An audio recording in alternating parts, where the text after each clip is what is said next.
महादेव सांग मैंने Malay mini डेवोशन channel को आपको स्वागत जनाऊँ।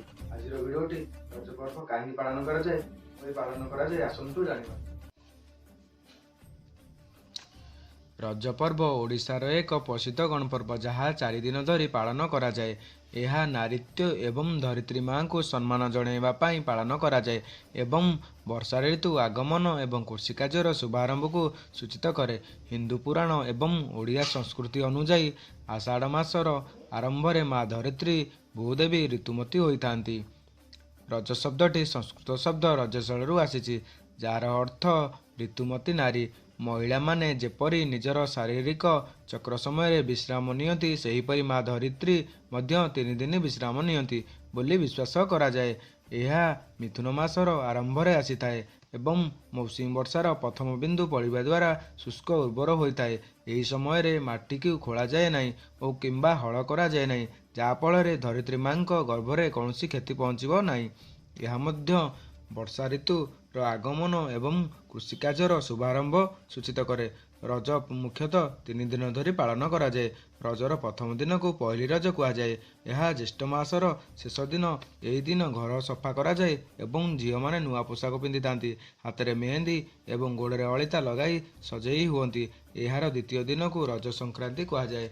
यह आषाढ़ मासर प्रथम दिन। यह मिथुन संक्रांति कहते।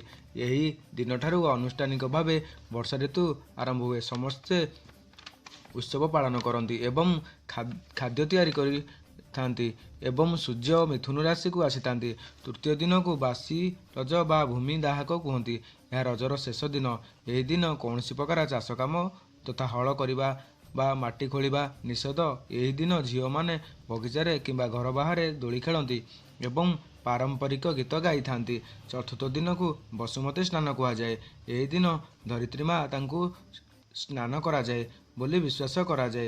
यही दिन झील माने हलदी लगाई गाधई था एवं पूजा करी बसुमती पिठा प्रस्तुत करती और महिला माने शिलपुआ को भूमिमाता प्रतीक भाव ग्रहण करी हलदी चंदन एवं सिंदूर लगाई स्नान कराई था।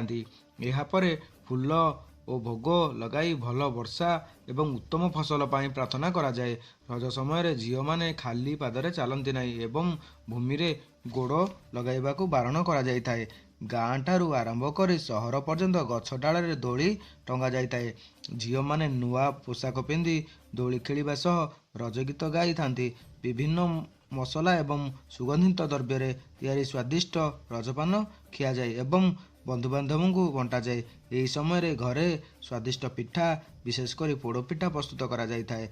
झील माने घरे लुडु काउड़ी एवं ताश भली खेल खेली थांती।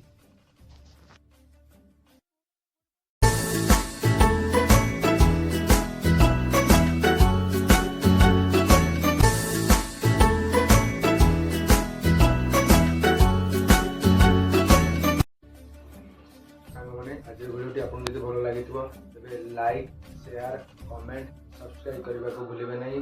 रहुची जय जगन्नाथ।